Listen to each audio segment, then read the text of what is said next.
Oh, week 5 delivering for those fantasy owners in a big way, and it started with Justin Fields on a Thursday night in the nation's capital, looking like QB1 from last year. Yesterday, Travis Etienne got it going in London. Jamar Chase was back to his old tricks, and George Kittle reaching in zone not once, not twice, but 3 times against that Cowboys defense.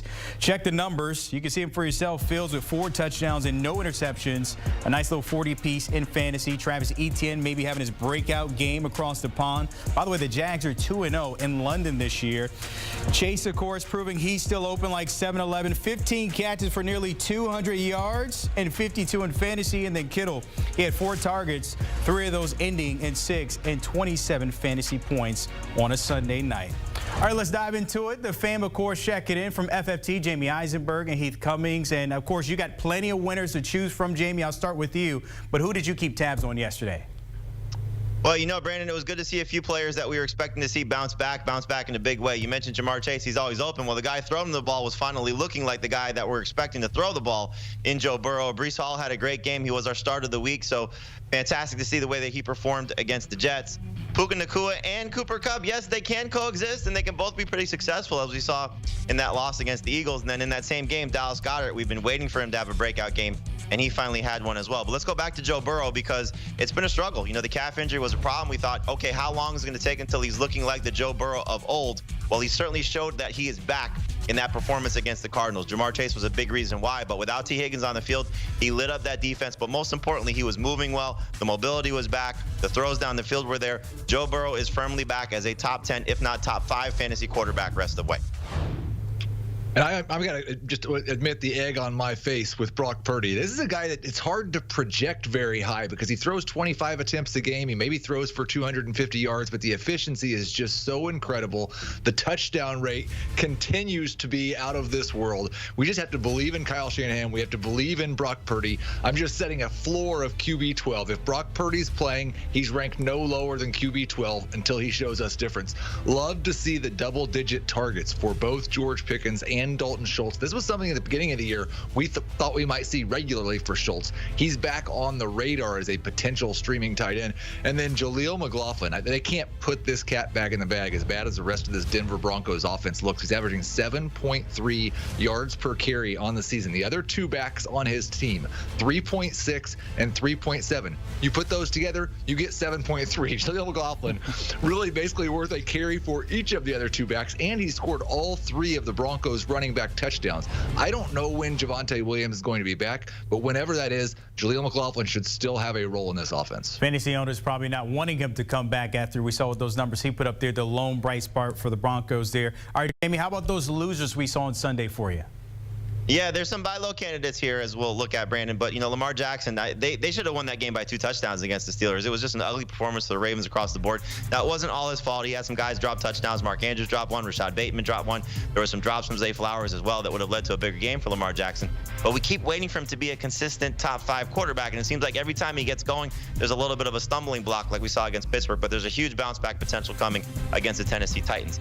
Miles Sanders is someone you cannot start anytime soon. I don't know if he's still dealing with that groin injury, if it's just the fact that the team around him stinks, but they're just not giving him the opportunities to succeed with that offensive line, and he is not doing the things that we hope to see him do to succeed as well. So Chuba Hubbard might be the better short-term running back for the Panthers, but Miles Sanders should be on your bench.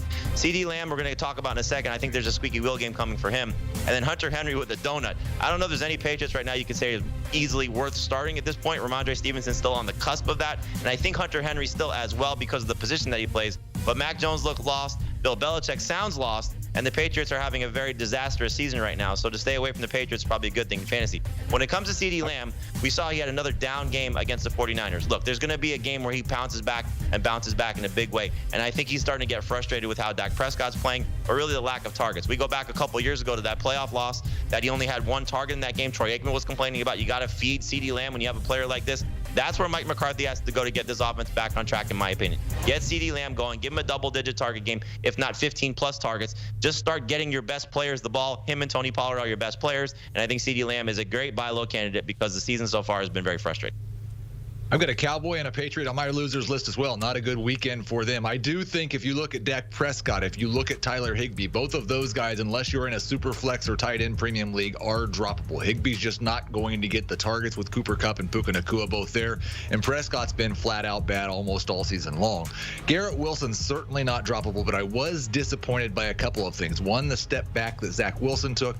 And then also we saw kind of a return to what the Jets did last year when Wilson was under center. They just ran the ball a ton, threw the ball to their running backs a ton. Breece Hall is all the way back. That's probably bad news for the pass volume for Garrett Wilson, especially if they can be competitive. But the guy who I'm really concerned about, not dropping but not starting, Ramondre Stevenson. Absolutely atrocious efficiency from him this season. It's not all his fault. The offensive line's terrible. Mac Jones isn't any good. The offense is bad as a whole, but that doesn't make you feel any better about putting Ramondre Stevenson in your lineup. The targets have almost completely disappeared. The rushing efficiency is awful, and Zeke's still there being annoying with his 8 to 10 touches per game. I can say that a lot of us are hurting more ways than one when it comes to Dak Prescott. There's a personal reason here, but I'm going to keep that to myself. And Jamey, I'm going to let you talk here because the waiver wire, look, we got a few teams on a bye this week. You might be want to fill those spots either injured or on the bye. What are you thinking? Yeah, a lot of big injuries that we're looking at. You'll see the quarterback at the bottom of this list, Gardner Minshew. He could be a streaming option, maybe a #1 quarterback for his matchup in his revenge game against the Jaguars, with Anthony Richardson now expected to miss close to a month with that shoulder injury. But really, we're looking at the top of the list here with the running back situation because Khalil Herbert hurt his ankle, and you have Roshan Johnson in the concussion protocol. If you get even just 1 week of Deontay Foreman as a starter, I think you can use him as at least a flex option, if not a #2 running back, as they take on the Minnesota Vikings this week. And then Amari DeMarcado, we know James Conner left with a knee injury. That's another situation to keep an eye on. I don't know if they'll go back to Keontae Ingram or not, but DeMarcado was the guy in the #2 role this week against the Bengals, scored a touchdown. He may be the #1 guy if Roshan Johnson comes back. And please make sure Roshan Johnson is rostered because if he's available, he would easily be the #1 guy. A few receivers on this list that stood out: Josh Reynolds without Amon-Ra St. Brown. You have Josh Downs, who will definitely benefit with the quarterback change to Gardner Minshew. And then KJ Osborn, we know Justin Jefferson left with a hamstring injury, so keep an eye on that situation. Jordan Addison, clearly the #1 guy there, but KJ Osborn could be a borderline starter across the board if Justin Jefferson is going to miss any time.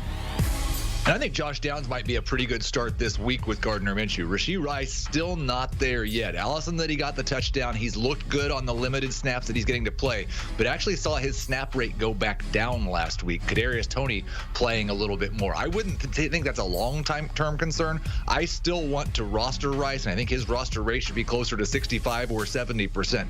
But he's not quite playing enough snaps to where you could actually considering start him against the Denver Broncos on Thursday. All right, so playing to watch here. Of course, we're not done with Week 5. How about that DFS on a Monday Night Football with the Packers and Raiders? What are we thinking here, Jamey? I always love the revenge game narrative, and I know he left on his own terms. He forced his way out of Green Bay, but I think Devontae Adams is going to want to put on a show. So good that he's healthy, at least healthy enough to play with the shoulder injury. Josh Jacobs is probably the best player in this game, so you want to play him if you can. And then Jimmy Garoppolo coming back from the concussion protocol. You just want to have that stack going if you're going to play one of the receivers. So I think the Garoppolo-Adams stack is one you want to lean on. Romeo Doubs, to me, is coming on in a big, big way. 25 targets the last 2 weeks. He is right now the go-to guy for Jordan Love, and the way that the Raiders play defense, I think a lot of those passes, those short area passes that Dobbs got last week against the Lions will continue. And then if you're going to use those 4 guys, you got to be cheap in some way, shape, or form. So Josiah DeGuara is the second tight end because Luke Musgrave coming back. But if he catches a touchdown or just does something to maximize on that salary, you'll be very good as long as those other 4 players hit. I agree completely with that Jimmy Garoppolo, Devontae Adams stack. I want those 2 in my lineups for sure, but Jordan Love is the highest projected player I have in this game, so I'll put him in the MVP spot. And then playing a couple of tight ends not named Josiah DeGuara. I do believe Luke Musgrave gets his role back. And then Austin Hooper's had a couple of targets each week. Maybe he falls into the end zone on one of them. All right, so everything trending when it comes to Devontae Adams. That one at 8:15 Eastern, of course, as always. Jamey, Eisenberg, and Heath Cummings getting us ready for Week 6, but of course, tonight on Monday Night Football. If you miss anything that fellas laid out there for you, you can check them out on FFT Fantasy Football Today podcast, per usual, giving you the same thing you need every week, putting you on the same page as pen and paper, locking in with Jamey, Heath, and Dave Richard. Monday Night Football, as I mentioned tonight, you just saw the DFS, but Week 6 always around the corner.